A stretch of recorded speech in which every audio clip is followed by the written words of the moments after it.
আসসালামু আলাইকুম, hello guys. তো আজকে ঈদের দ্বিতীয় দিন, সবাইকে ঈদের শুভেচ্ছা, ঈদ মোবারক। তো আজকে চলে আসলাম আমাদের টাঙ্গাইল জেলার অন্তর্ভুক্ত মধুপুর থানায় একটা আনারস বাগানের প্রজেক্টে চলে আসলাম। আনারসের এক বিশাল প্রজেক্টে। তো আপনারা দেখতে পাচ্ছেন চতুর্দিকে আনারস বাগানের একটা বড় প্রজেক্ট। এখানে আসছি আমরা মূলত যে ফরমালিন মুক্ত আনারস পেতে। তো বিকেলবেলা হালকা হালকা গুড়ি গুড়ি বৃষ্টি হয়েছে এর মধ্যে। তো আপনারা সবাই জানেন যে টাঙ্গাইল জেলা মধুপুর থানা আনারসের জন্য বিখ্যাত। সারা বাংলাদেশে এই আমাদের মধুপুর থেকে বিভিন্ন জেলা উপজেলা পর্যায়ে আনারসগুলো সাপ্লাই দেওয়া হয়। একেবারে মাঠ পর্যায়ে কৃষকের কাছ থেকে পাইকাররা এই পুরা প্রজেক্ট আকারে কিনে নেয়, লট আকারে কিনে নেয়। সেগুলা আবার ওনারা পাইকারের মাধ্যমে বিভিন্ন জেলা উপজেলাতে ভোক্তার নিকট সরাসরি খুচরা বিক্রেতার মাধ্যমে পৌঁছে দেয়। তো আসলেই এই বাগানে আসার মূল উদ্দেশ্য হচ্ছে যে ফরমালিন মুক্ত আনারস সংগ্রহ করা। তো এই আনারস বাগানের মাঝের সারিতে আমি দেখতে পাচ্ছি যে কিছু পেঁপে গাছের চারা আছে। এখন পেঁপের মৌসুম না, পেঁপেগুলা মানে মোটামুটি শেষ হয়ে গেছে, এখন হালকা কিছু পেঁপে আছে ছোট ছোট। তো আমি কৃষক ভাইয়ের সাথে কথা বললাম, কথা বলে ওনার কাছ থেকে জানতে পারলাম এখানে মোটামুটি প্রায় 10 একর জায়গা জুড়ে উনি আনারস বাগান করছে। 10 একর জায়গা মোটামুটি আমাদের টাঙ্গাইলের হিসাবে 30 বিঘার উপরে, 30 বিঘা জমি হয়।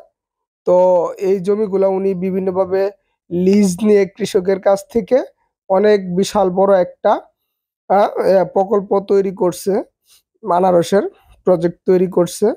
তো মোটামুটি ওনার কাছ থেকে জানতে পারলাম যে এই সিজনে মোটামুটি ওনার যা খরচ হয়েছে সবকিছু বাদ দেওয়ার পরেও 10 থেকে 15 লাখ টাকা লাভ হবে। এই আনারসগুলা মোটামুটি পরিপক্ক হয়ে গেছে। এখন আমের সিজন, কাঁঠালের সিজন। এই আম কাঁঠাল মোটামুটি শেষ হইতে আর 10-15 দিন সময় লাগবে, 20 দিন, তারপরে এই আনারসগুলা উনি কাটবে। তো এই যে আমরা এই আনারস বাগানের যে মাঝে রাস্তা আছে যাতায়াতের জন্য, এই রাস্তা দিয়ে সামনের দিকে অগ্রসর হচ্ছি। তো আপনারা চাইলেও আমাদের এই টাঙ্গাইল জেলায় মধুপুরে এবং মধুপুরের পাশের যে উপজেলা ঘাটাইল আহ, আসতে পারেন এই আনারসের বাগান দেখার জন্য, এবং বাগান থেকে তাজা টাটকা ফরমালিন মুক্ত ফল নিয়ে যেতে পারবেন। এবং আরেকটা বিষয় আপনাদের দেখাচ্ছি যে সামনে যে একটা ঘর দেখা যাচ্ছে, এই যে ঘরটা, এখানে এই ঘরটা তোলার মূল উদ্দেশ্য হচ্ছে এই ঘরের মধ্যে দিনে হোক রাত্রে হোক হোক এখানে থাকে, থাকে এই ফলগুলা পহরা হিসাবে মানে দেওয়া হয়, যাতে কোনো প্রাণী পশু পাখি বা মানুষের দ্বারা কোনো বাগানের কোনো ক্ষয়ক্ষতি না হয়।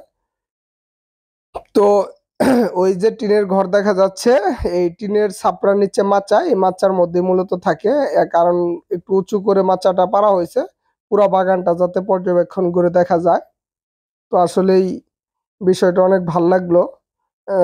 আমরাও ছোটবেলায় এই আনারস চাষ করছি, কিন্তু এখন আসলে করা হয় না ওইভাবে। তো আমার স্পষ্ট মনে আছে, আমার যখন বয়স 8-9 বছর, তখন আমাদের এই আনারস চাষ করা হতো। এখন যে পরিমাণে ফরমালিন দেওয়া হয়, মেডিসিন দেওয়া হয়, তখন এত পরিমাণে মেডিসিন দেওয়া হতো না। তো আপনারা যদি সময় পান তাহলে অবশ্যই ঘুরতে আসবেন।